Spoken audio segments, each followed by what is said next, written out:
I, 30 female, basically raised my siblings since they were born. My mom was neglectful and had many problems and horrible judgment. When I turned 18, I continued living at my mom's place to stay with my siblings while secretly gathering funds together in case anything happened.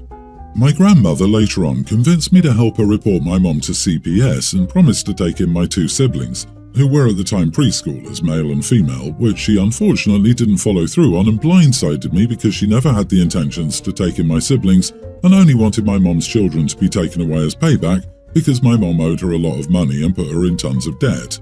To make a long story short, I did everything I could to prove I was a worthy caretaker and was granted custody of my siblings. Now, fast forward.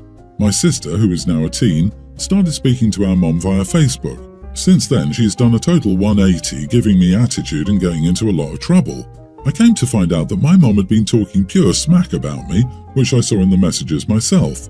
I made my sister block our mom on social media after I sent her a message telling mom why my sister would no longer be in contact with her. Unfortunately, it resulted in my sister claiming that I was horrible and emotionally abusive to her and that I should have just kept my mouth shut so she could stay with her mom.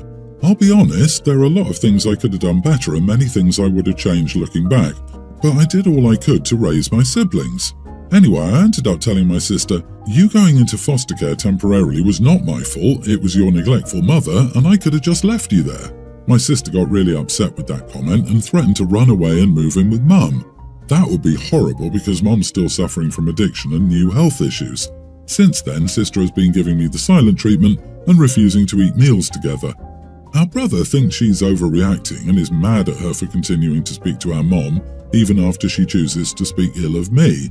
I'm just worried and feel that I crossed a line that I never should have crossed. Do you all think I'm the idiot for telling my sister I could have left her in foster care? OP, you did screw up by saying that, but I don't think you meant it maliciously. You were frustrated and had a moment of weakness. Every parent can relate. She's a teen. Her brain and hormones are a mess. She wants her mom. She lashes out at you because you're safe. She knows you'd never abandon her like everyone else. You saying what you said sent the message that you could abandon her too. You need to apologize and repair that, but you know what? You're still not an idiot. You're doing your best, and damn it, that is okay. You all need a crap ton of therapy, but you also need kudos for doing your best to keep your family together.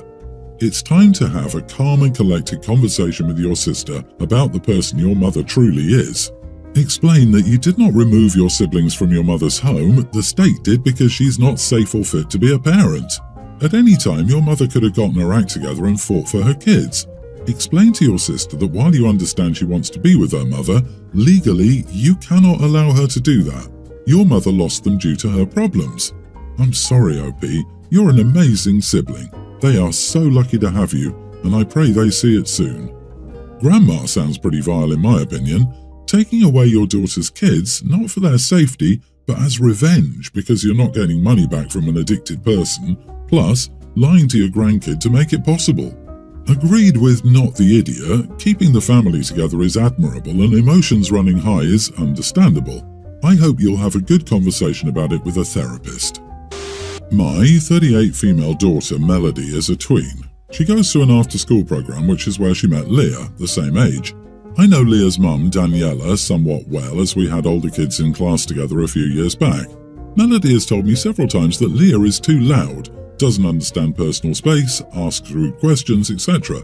I've told her they don't have to be friends, but to still be polite. Daniela later confided in me that Leah was on the spectrum, which I'd already suspected. Recently, the kids had a day off. Daniela asked if Melody wanted to go to the aquarium with her and Leah. I said sure. When I hung up and told Melody, she got upset and said she didn't want to go. I said I'd already told Daniela she'd go and it would be fun. I pointed out that Leah doesn't have a ton of friends and maybe if more people took the time to know her, they'd realise she's nice. Melody grumbled but finally agreed. About half an hour after they left, I got a call from my sister-in-law. Turns out she'd taken her son to the aquarium and was leaving as Melody, Leah and Daniela walked in. Melody instantly said she wanted to leave with her aunt. My sister-in-law didn't want to just take her. I was super embarrassed, feeling bad for Leah. I asked to speak to Melody, telling sister-in-law to take her aside and out of earshot. I told Melody she was being extremely rude. I asked her how poor Leah felt after she went with her and instantly wanted to leave. Melody kept saying she didn't want to be there and started whining. I finally told sister-in-law to bring her home. As rude as I found this, I realised it would be even worse for Daniela and Leah to deal with my grumpy, whiny child. Sister-in-law dropped Melody off. I told my daughter she was very rude and it wouldn't have killed her to spend one afternoon doing something nice for someone.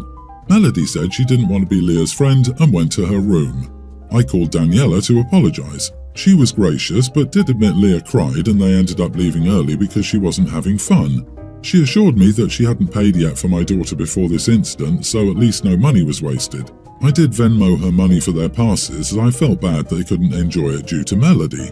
When my husband found out, he flipped out on me, telling me I violated Melody's autonomy and that it was my fault all this happened. I felt this was an extreme overreaction, especially when he basically coddled Melody and took her to dinner just then. A valuable lesson was missed yesterday. Am I the idiot? You are the idiot. I had assumed that you would be going too as a kind of mom play date, as it seems you like the mother, in which case you're there to advocate for your daughter.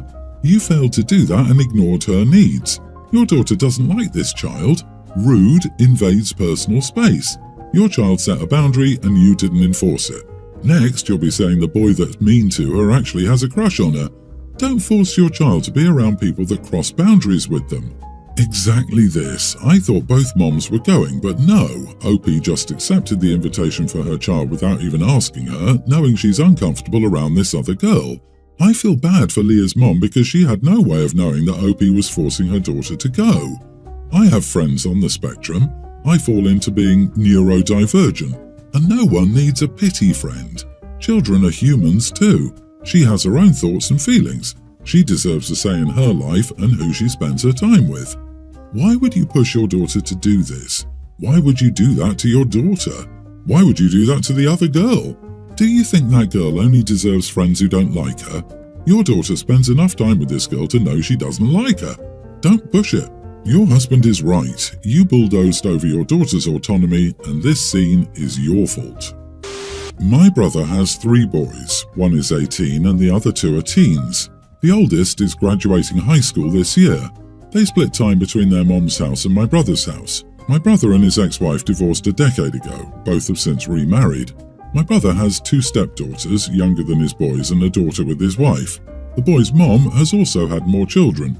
A few weeks ago, the boys asked to speak to my brother and their mom together and made a request that for the graduation, and the graduation of the younger 2, that at some point they get a photo of just the 5 of them, so they could have a photo of just them and their parents and nobody else. My brother and sister-in-law have not shut up about it since. They think it's outrageous and that the boys are terrible for requesting this. Sister-in-law was particularly offended because the girls would not be included and how they would feel knowing their brothers don't consider them family enough to want them in all the family photos or to distinguish them as lesser than for having a different mom to them. The boys told me their mom and her husband react similarly, though not as dramatically. They do not like that the boys want something without her husband and their children together. My brother and sister-in-law were going on and on the other week about it during our sister's birthday dinner. After other families tried to change the subject and were ignored, I told them I didn't find the request outrageous and understood why they would ask. Then I said the topic should be dropped. Sister-in-law asked me how the heck I could understand and how I could excuse the request. I told her that despite the divorce, my brother and his ex-wife are still mom and dad to the boys, and they love them both, so it'd be probably nice for them to have a photo of just the 5 of them on what is a significant milestone in my oldest nephew's night. My sister and her husband agreed with me. My brother and sister-in-law think I was an idiot for understanding the boys' request and that I should be thinking about how my nieces will feel and how sister-in-law felt, given the request wasn't to have the whole family in a photo, but to have the old family in it before any of them came around. Am I the idiot? Not the idiot. Geez, I thought they would request that people weren't invited or something like that. A simple photo and they're losing their minds. All they have to do is take a series of photos, and just one photo like they want. Sister-in-law is overreacting. It would be different if they wanted to exclude them from every photo, but this is a perfectly reasonable request.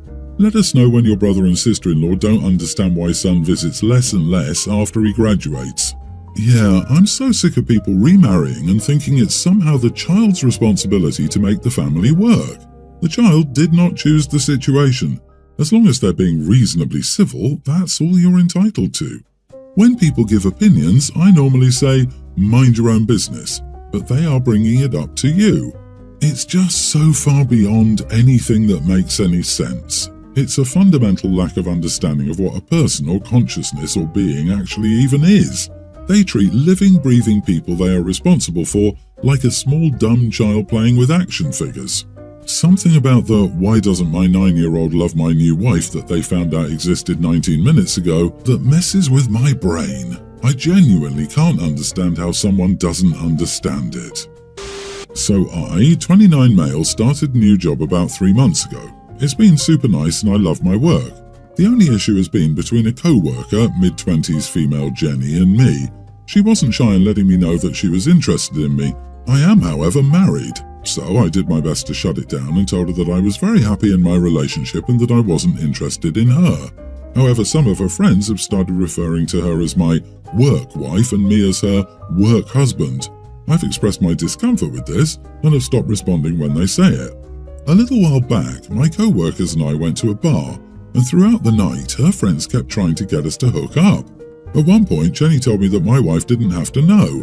I was done at that point, went home, talked with my wife. She was very understandably hurt I didn't tell her about this sooner, but I didn't want to upset her, dumb reason, and I came to the conclusion that I needed to go to HR. I told HR about the incident and told them I felt uncomfortable working with her in the future and that my other co-workers were encouraging it. I also gave them some relevant correspondence I've had with her. HR found more evidence of misconduct throughout the investigation and fired her for harassment. I didn't expect that and just wanted her to be transferred or something. Now my co-workers are giving me the cold shoulder and walking on eggshells around me. Am I the idiot? Not the idiot. You did the right thing by reporting the inappropriate behavior to HR. You made it clear to your co-worker that you weren't interested, and she continued to pursue you and make inappropriate comments. Understandably, you would feel uncomfortable working with her in the future. HR investigated and found evidence of misconduct, ultimately leading to her termination. It's not your fault that she behaved inappropriately and violated company policies. Your co-workers may be upset because they were friends with her. Still, they should understand that her behavior was unacceptable in the workplace. What if the roles were reversed, and it was a man telling a woman at her place of work that her husband doesn't have to know? That's not okay, so it's not okay for a woman to do either. Were her co-workers disciplined? Because they should have been. Not fired necessarily, but at least a formal warning. Please don't feel guilty, they're all as bad as each other. They treat the world like their soap opera playground. And I can't stop thinking if she'd gotten angry from being turned down, she might have ended up going to HR herself as revenge, telling them who knows what about OP. He's been coming on to me since he started working here. Ask anyone. They call me his work wife all the time because of the way he acts with me. She's more than capable of understanding that what she was doing was inappropriate. I'm sorry your co-workers enabled her behavior and gave you the cold shoulder. My brother has a girlfriend with a really annoying habit. Whenever someone brings up any topic that involves something happening in the future, she always responds with some variation of, "Well, the world is going to end by then anyway." It's aggravating because it adds nothing of value to the actual topic of conversation. Whether the topic is career goals, financial planning, vacation ideas, or anything else, she always interjects with her apocalyptic predictions. Right now, my union is negotiating a raise for us, and I'm excited about it. I was telling my brother and sister about how excited I am and how I intend to put the money towards my retirement savings. Again, my brother's girlfriend interjected that none of us will live to see retirement, so it doesn't matter. I got annoyed and snapped at her saying, "Hey, learn a new song. This one is played out." My brother's girlfriend was offended, said I was rude and asked for an apology. I said that I disagreed, thought she was the rude one and would like an apology myself. My brother told me to climb off my high horse and chill. My sister said she was also tired of the non-stop gloom and doom and would like a reprieve. My brother's girlfriend said, "I see how it is," and left with my brother. My brother said I was needlessly antagonistic.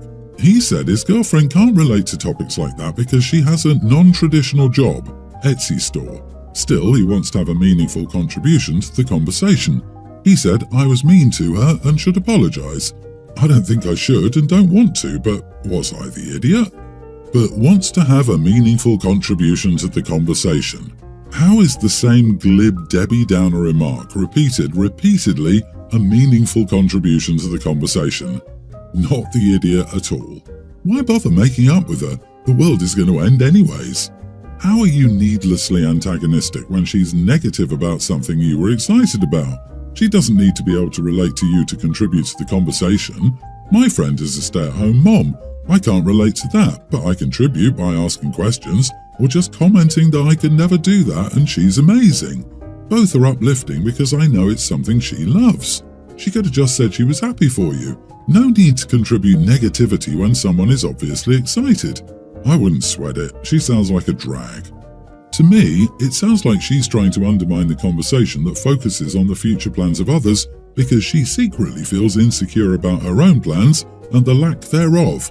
The remark makes much more sense in that context. If she reassures herself that the world is ending, so her future is irrelevant, she doesn't have to compare her future to yours. To me, it comes across as a roundabout put-down. You did the right thing by putting a stop to it.